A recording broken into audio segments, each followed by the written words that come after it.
దేవునికి మహిమ కలుగును గాక.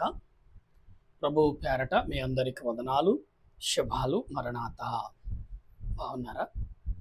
మీ అందరూ బాగున్నారని తలంచొచ్చు. మన ప్రభువును రక్షకుడైన యేసుక్రీస్తు యొక్క దివ్యమైన నామమున శుభములు తెలియపరుస్తున్నాను.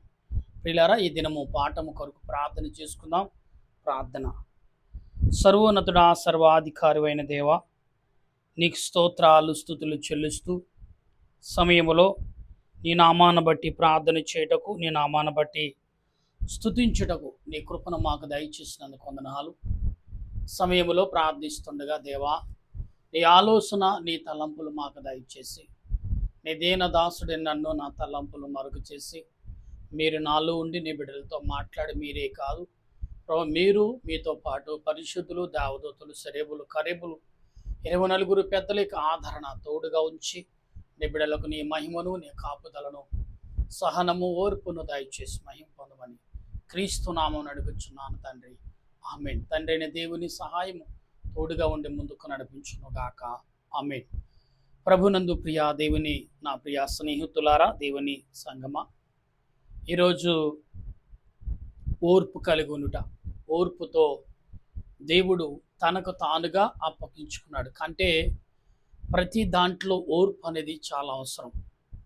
ఓర్పు కలిగి ఉండుట అనే మాటలు ఇక్కడ మన వాక్య గ్రంథంలో చదువుతున్నప్పుడు ప్రభు సెలవిచ్చిన ఈ యొక్క 15వ అధ్యాయంలో, కాక బలవంతులమైన మనము మనమే సంతోషపరచుకొనుక కాక, బలవంతులమైన మనము మనకు మనమే సంతోషపరచుకొనుక గాక, దేవుని అంటే దానిని భరించుటకు బద్ధులై ఉన్నాం. బలవంతులమని మనం అనుకోక దాన్ని గ్రహించి దానిని భరించుటకు బద్ధులమై ఉన్నాము అంటున్నాడు. అంటే భరించుట అంటే దేవుడు తనకు తానుగా సమర్పించుకున్నాడు. అంటే ఈరోజు భరించటం ఏ రకంగా భరించాలండి? భరించటం అంటున్నారేమో, భరించటం చాలా అవసరం అండి. ఓర్పు చాలా ఇట్లకి సమాధానం చెప్తుంది. అందుకే భరించుట. ఈ భరించిన మాట పొరుగువానికి ఇక్కడ చూడండి, రోమాపత్రిక 15వ అధ్యాయం 2వ వచనం కాండి, 1వ వచనం 2వ వచనం కూడా మీకు చదివి వినిపించాను. అది 2వ వచనం చదువుతున్నాను, గమనించండి. మనలో ప్రతివాడును వేరేనే ఇక్కడ మనలో ప్రతివాడును వేరే వారిని సంతోషపరచవలెను. వేరే వారిని, మనలో అనేకులుగా ఉన్న మనం వేరే వారిని సంతోషపరచటం ఎలాగా అంటే, క్రీస్తు కూడా తన్ను తాను సంతోషపరచుకోనలేదు, కానీ క్రీస్తు ఆయనంతటా ఆయన సంతోషపరచుకోలేదు, కానీ నిన్ను నిందించు వారి యొక్క బాధలు నా మీద మోపుము అన్నారు. నిజమే, యేసు ప్రభు భరించుటకు వచ్చాడండి. అందుకే ఓర్పు కలిగి మనం ఉండటం. ఓర్పు అంటే భరించుట. ఈ భరించే గుణము ఎక్కడి నుంచి ప్రారంభమైంది? యేసుక్రీస్తు కాలము నుండి, దేవదేవుని కాలం నుండే భరించటం. మోషే చాలా ఇట్లు భరించాడు. అబ్రహాం కూడా చాలా ఇట్లు భరించి లాస్ట్కు యుద్ధం చేయవలసిన వారు కూడా ఓర్పుతో, సహనముతో భరించి దేవునికి మొరపెట్టాడు. అప్పుడు ఏమన్నారు? ప్రభు, నీ సహనం అంతా, నీ ఓర్పు, నీ కలిగినదంతా కూడా నా మీద మోపు, నేను భరిస్తాను అంటున్నాడు. అయితే ఇక్కడను ఆయన రాయబడి ఉన్నట్లు ఆయనకు సంభవించిన, అంటే బైబిల్ గ్రంథములు ఎలాగైతే యేసుప్రభు ఈ లోకానికి వస్తాడు, మన భారములు, మన వ్యాధులు, మన అన్ని కూడా భరిస్తాడు అని ఎలాగైతే రాయబడిందో అలాగే భరించాడు ఆయన. అంటే తండ్రి రాసిన లేఖనము, తండ్రికి లోబడిని రాసిన వారి యొక్క లేఖనం ఎక్కడ కూడా ఆయన కొట్టివేయలేదు. దానికి బద్ధుడై, దానికి విధేయుడై భరించిన వాడై ఉన్నాడు యేసుప్రభు. అయితే ఇక్కడ మనము ఎలా ఉన్నాం? ఎలా అనగా, ఓర్పు వలనను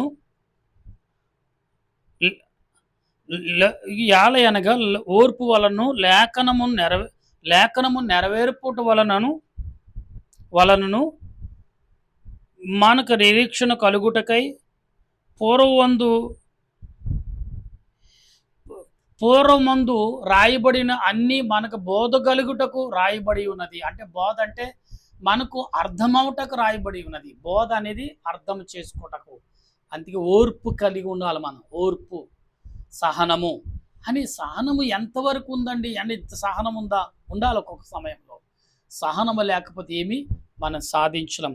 యేసు ప్రభు ఎంత ఓర్పు కలిగి ఉన్న, ప్రాణము తీసినా కానీ మౌనమే భరించాడు. ఆయన ఓర్పునకు మన రక్షణ ముడిపడింది. అందుకే చాలామంది ఓర్పు లేక త్వరగా మాట్లాడేస్తుంటారు పిల్లరా. అందుకే ఓర్పు చాలా అవసరం మనుషుల జీవితానికి, కుటుంబానికి, మానవ జీవితానికి. ఓర్పు అనేది చాలా అవసరం. ఆ ఓర్పు మనం కలిగి ఉన్నామా అంటే ఎక్కడా కనిపెడదు. ఎందుకంటే ఎంతసేపు ఆధిపత్యం. ఇప్పుడు తినే ఆహారం వల్లనో పీల్చే గాలి వల్ల ఏంటో తెలియదు కానీ ఎంతో మరి చూడండి, అస్సలు సహనం లేదు. అంత ఓర్పు లేకుండా ప్రవర్తిస్తాం. ఇదిగోండి అమెరికా ఆ పట్టణం దగ్గరలో ఒక దేశంలో భూకంపం కలిగింది. సుమారు 10 లక్షల జనాభా ఉదయకాలంలో చనిపోయారని వార్తలు వింటున్నాం. ఇవాళ మీడియా చాలా వేగంగా ఉంది కాబట్టి మనం వేగంగా వింటున్నాం. 10 లక్షల జనాలంటే చూడండి ప్రియులారా, ఈ మహాపట్టణంలో సగం మంది ఎంతగా అంటే, ఇంకా వాళ్ళు పబ్లిక్ తెలిసిందే 10 లక్షలు అంటే, కొన్ని భవనాలు, పెద్ద పెద్ద భవనాలంట, అన్ని మహాపట్టణం అంట కూలిపోయింది ప్రియులారా. నిద్దట్లోనే చాలా మంది చనిపోయారు అంటున్నారు. నిద్దట్లోనే చాలా మంది ఏమయ్యారో తెలియదు అంటున్నారు. ఇవందరిని తీసినప్పుడు 2 రోజుల్లో ఆ లెక్క కూడా మనకు వస్తుంది ప్రియులారా. లోకములో ఏమి జరుగుతుందో కూడా తెలియదు. ఒక పక్కనే కరువు అంటున్నారు. భూమి కింద ఉన్న ఆ నీటి జలాలన్నీ కూడా ఆవిరైపోయి అంటున్నారు. కరువు రాబోతుంది అంటున్నారు ప్రియులారా. ఇప్పుడు మానవుడికి నిజమైన సహనము కావాలి, నిజమైన కనిపెట్టే తనము కావాలి. ఓర్పు చాలా అవసరం అండి ఇప్పుడు ఆ కాలంలో. ఓర్పు లేకపోతే ఈ లోకంలో మనం జీవించడం కష్టం. ఎందుకంటే వచ్చేది 1 కాదు 2 కాదు ప్రియులారా, ఒక దండెత్తు గుంపుగా మన మీద ప్రకృతి దాడి చేయబోతుందంట. దండెత్తి ప్రకృతి ఎంత దారుణంగా దాడి చేయబోతుందంటే చూడండి, వెంటనే మొదట 7 నిమిషాలు వచ్చిందంట భూకంపం. మరలా కొన్ని సెకండ్లు, 10 అంకెలు లెక్కెట్టు లోపల మరలా 6 సెకండ్లు వచ్చిందంటే, ఈ రెండింటి మధ్యన 7, 6 చూడండి ఎంత వచ్చినాయి. 13 సెకండ్ల సేపు భూకంపం కనిపించిందంటే ఆ భూమి ఉంటుందంటారా? ఎంతగా పేకమాడలా కూలిపోయి అంట ప్రియులారా. అంటే ఈ రోజుల్లో మనుషుల ఓర్పు లేదు, సహనము లేదు ప్రియులారా. సహించుట, భరించుట అనేది ఎక్కడా కనపడదు. ఎంతసేపు విరుచుకుపడటమే, ఎంతసేపు ఏం మాట్లాడుతున్నామో తెలియకుండా మాట్లాడుతున్నాం. నా మట్టుకు నేను, మీ మట్టుకు మీరు కూడా అదే పరిస్థితి. ఏంటంటే ఈ లోకంలో వచ్చిన శోధనండి, బాధలండి, అవేమి నీ ప్రాణాలు తీయు, అవేమి నిన్ను నాశనించే. ఓర్పు కలిగి, సహనము కలిగి ఒక్కసారి కనిపెట్టి అంటున్నాడు ప్రభు. ఇక్కడ అంటున్నాడు ఆయన ఉన్నది, మీరు ఏకభావ గలవారై ఏకగ్రీవంగా మన ప్రభు అయిన యేసుక్రీస్తు తండ్రి యొక్క దేవుడు మహిమపరిచే నిమిత్తము క్రీస్తు యేసు చిత్త ప్రకారము ఒకరితో ఒకరు మనసు కలిగిన వాడై మనసు కలిసి ఓర్పుతోనూ ఆదరణ కొరకు ఎదురు చూడాలి. యేసుక్రీస్తు వలనే మనం ఓర్పును సహనము కలిగి ఎవరి కొరకని ఆదరణ కొరకు ఎదురు చూడాలంటే, ఆదరణ కొరకు ఎదురు చూసే పరిస్థితుల లేవు. కర్తయగు దేవుడు నీకు అనుగ్రహించును గాక. కాబట్టి క్రీస్తును మిమ్మల్ని చేర్చుకునే నిమిత్తము దేవునికి మహిమ కలుగునట్లు మీరును ఒకరినొకరిని చేర్చుకుని. అసలు చేర్చుకునే పరిస్థితిలో మాకే తింటాక మెతుకు లేదు, నిన్నెక్కడ చేర్చుకుని అనే రీతిలో ఇలా మనుషులు మాట్లాడుతున్నారు. నా ప్రియ దేవుని బిడ్డలారా, ఈ సాయంకాల సమయంలో దేవుడు తన వాక్యమును బట్టి మాట్లాడుచున్నాడా? మంచిదే. కానీ దేవుడు తన క్రియలను బట్టి మాట్లాడుచున్నాడా? అది మంచిదే. కానీ ఏది మాట్లాడినా మన మంచి కొరకే కదా. ఈ రోజుల్లో మొన్నటి వరకు ఎండాకాలంలో కొంచెం ఎండలు చూసాం, ఇప్పుడు అసలైన ఎండలు రాబోతున్నాయి అంటున్నారు. అసలైన ఎండాకాలం రాబోతుందంట. సుమారు 60 డిగ్రీలు వేడి భూమి మీద ఉంటుందంట. రాత్రి కూడా అదే వేడి ఉంటుందంట, పగటికాలం. చంద్రుడి యొక్క కిరణాలు కూడా ఆకాశం మీద మన భూమి మీదకి వచ్చే లోపల ఆవిరైపోతాయంట. అటువంటి పరిస్థితి. మన రాత్రి చీకటి ఉంటుందని కానీ ఉడుకుతో కొట్టుకుంటామంట.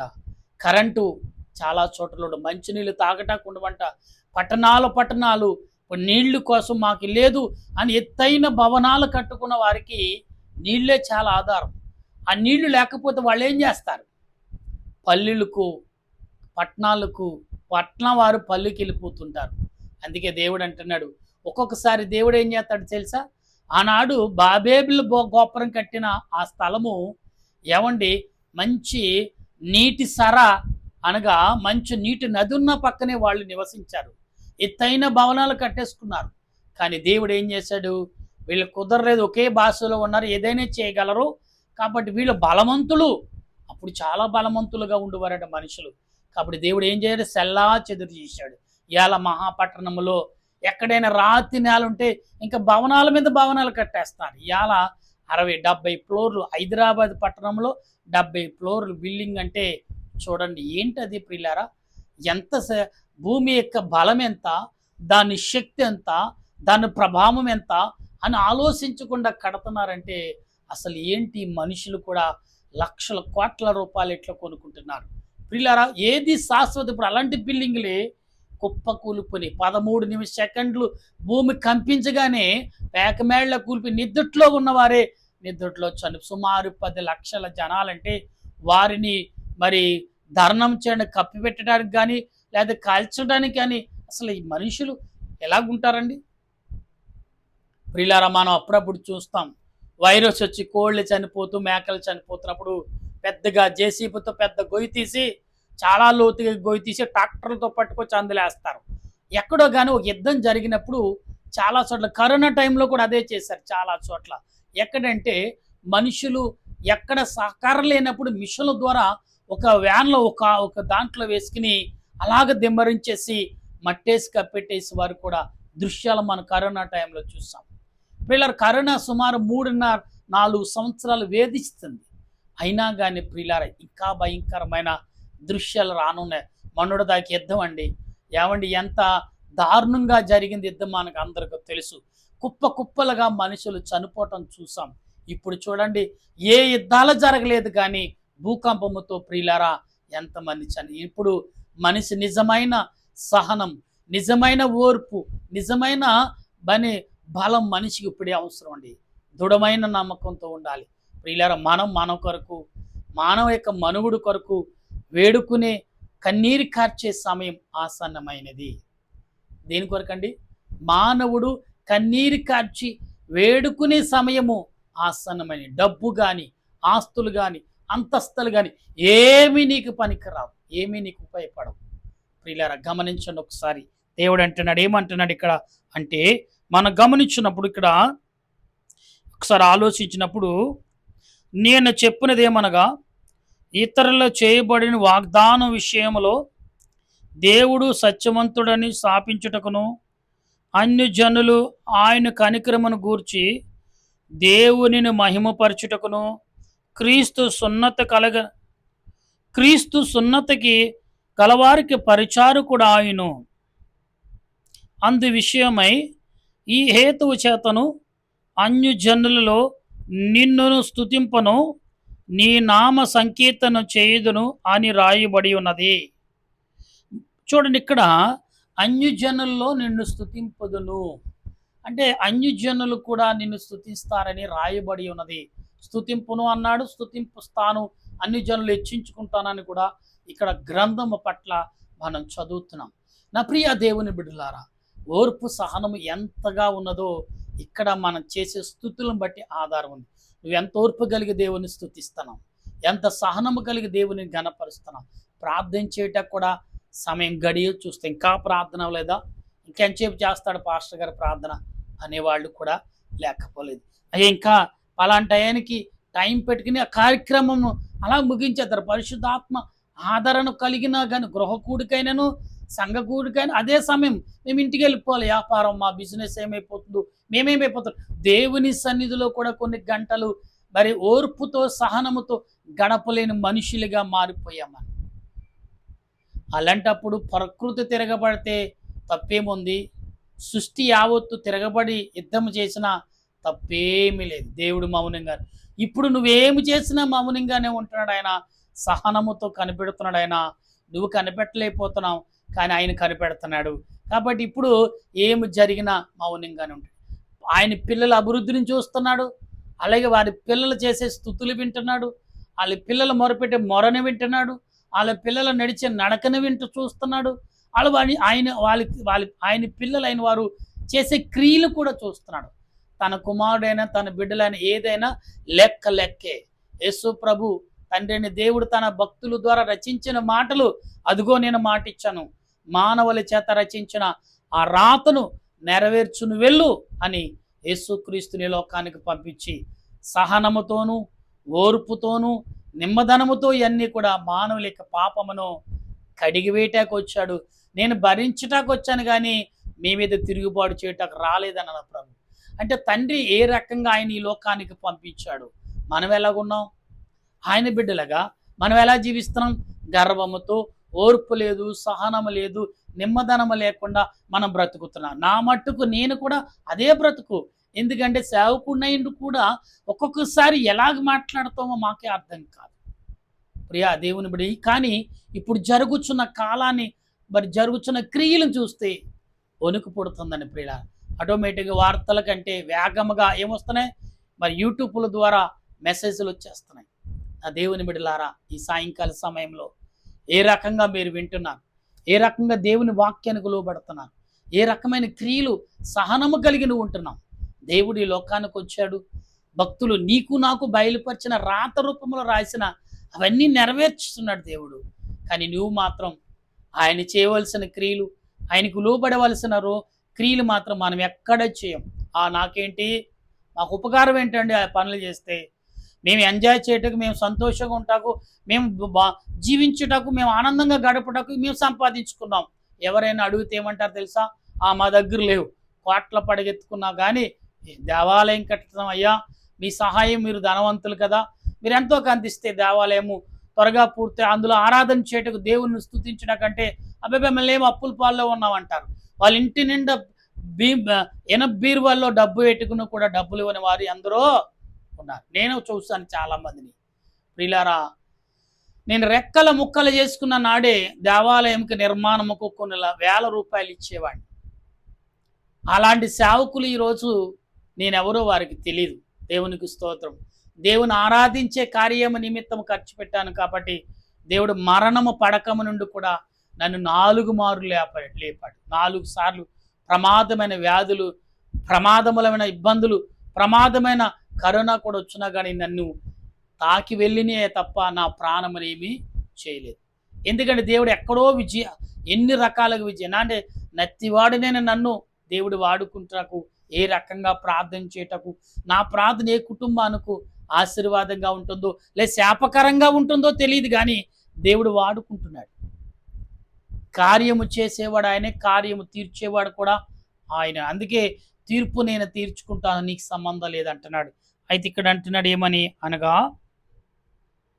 అన్యజనులారా ఆయన ప్రజలతో సంతోషించుటనియు మరియు సమస్త అన్యజనులారా ప్రభువును స్తుతించుడి, సకల ప్రజలు ఆయనను కొనియాడుదురుగాక అని చెప్పి ఉన్నది. మరియా యెషయా ఇలాగూ చెప్పుచున్నాడు, యెషయాలోని వేరు చిగురు అనగా అన్ని జనులకు పిల్లరా, అన్ని జనులైన వారులారా, నా పిల్లలైన వారు అనేకల వారితో కలిపి మీ ప్రార్థన చేయండి. పైగా మరలేమన్నా అన్యజనుని ఏలుబడి చేయటకు ఒకడు మీలోంచి పుట్టుకువచ్చును. ఎవరు? దేవుని పిల్లల్లోంచి అన్యజనుల్ని ఏలుబడి చేయటం అంటే దేవుని యొక్క రాకడ ముందు ఈ కార్యాలన్నీ జరగబోతున్నాయి. అంటే ఎవరు వస్తున్నారు, రాబోతున్నారు. కానీ ప్రకృతి మనకు కొన్ని జాగ్రత్తలు, మీరు సరిగ్గా ఉంటే అన్యజనులకు అందరినీ ఏలుబడి చేసేది మీరే అని అంటున్నాడు. ప్రియా దేవుని బిడ్డలారా, ఈ రోమాపత్రిక 14వ అధ్యాయంలో ఈ మాటలు మాట్లాడుతున్నాడు చూడండి. ఈ 14వ అధ్యాయంలో 8 నుండి మరి 10 వచనాల్లో కూడా ఈ వచనాలన్నీ కూడా ఇలాగే కనబడుతున్నాయి. కనుక మనం గమనిద్దాం. ఇక్కడ అంటున్నాడు, ఇంకేమంటున్నాడంటే, ఆయన యందు అన్యజనులు నిరీక్షణ ఉంచుదురు కాగా మీరు పరిశుద్ధాత్మ శక్తి పొంది విస్తారముగా నిరీక్షణ గలవారో ఒకటకు నిరీక్షణకర్తగో దేవుడు విశ్వాసము ద్వారా సమస్త ఆనందముతోనూ సమాధానముతోను మిమ్మల్ని నింపును గాక. నా ప్రియ దేవుని బిడ్డలారా, దేవుడు సమాధానముతో మనల్ని నింపుతాడండి. అంతే, ఓర్పు కలిగి సహనము కలిగి, ఈరోజు సహనము కలిగి ఓర్పు కలిగి ఉండుట, రెండు విషయాలు మనం గమనిస్తూ, చాలా ప్రమాదాలు రాబోతున్నాయి అంటున్నారు. ఇప్పటికే ఆల్రెడీ కరువు ప్రారంభమైంది. పెట్రోలు మరి తినే వస్తువులు చాలా దారుణంగా రేట్లు పెరిగిపోయినాయి. పిల్లల సామాన్యుడు బ్రతకటానికి చాలా కష్టకరంగా ఉంది. ఎంత సంపాదించినా మరలా నెల వచ్చినప్పటికీ, ఏది 30 రోజులు గడిచేటప్పటికీ రూపాయి ఉండట్లేదు. పిల్లారా, ఇంటిల్లిపాతి నలుగురు సంపాదించిన, ఒకప్పుడు ఒక్కరు సంపాదించి ఇంటూ 10 మంది బ్రతికేవారు. ఇప్పుడు 10 మంది సంపాదించింది ఒక ఇల్లు గడవటకు చాలా ఇబ్బందికరంగా ఉంది. గమనించండి, ఒక్క సంపాదనతో 10 మంది కూర్చుని జీవించేవారు ఒకప్పుడు. ఇప్పుడు 10 మంది కష్టపడుతున్నారు ఒక ఇల్లు గడవటకు చాలా ఇబ్బందిగా ఉంది. ఏ పరిస్థితుల్లోకి దిగజారిపోతున్నామో, ఏ పరిస్థితుల్లోకి మనం పడిపోతున్నామో ఆలోచించండి, గ్రహించండి. ఓర్పు కలిగి సహనము కలిగి ప్రార్థన చేసే కృపను పరిశుద్ధాత్మ దేవుడు మనందరికి అందించును గాక. ఆమేన్. ప్రార్థన చేద్దాం. జరిగిన విషయాలని మీకు చెప్తున్నాను, ప్రతిరోజు ఇంటిమేసి ఇస్తూనే ఉన్నాను, దాని కొరకు ప్రార్థన చేస్తారని. ప్రార్థన. సర్వోన్నతుడా, నీకు స్తోత్రాలు. ప్రేమగల రక్షక, నీకు వందనాలు.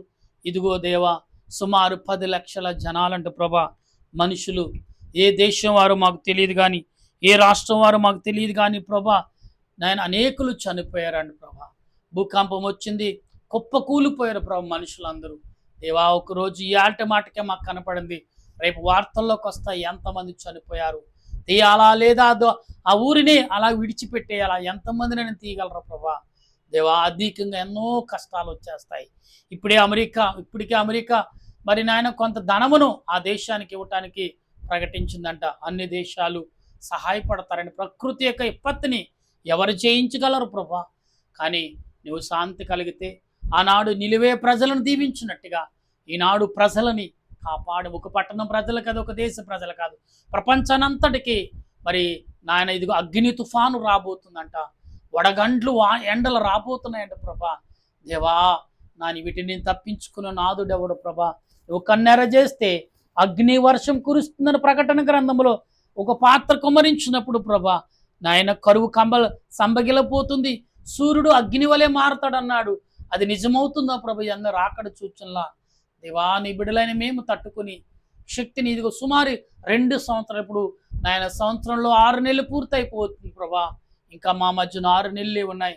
మరి 2027 కూడా ఇలాగే ఉంటుంది అంటున్నారు. దేవా, ఈ 2 సంవత్సరాల కరువు ప్రభా, ప్రజలు ఈ 140 కోట్ల ప్రజలు కదా, ఈ 850 కోట్ల ప్రజలు ఏమైపోతారు ప్రభా.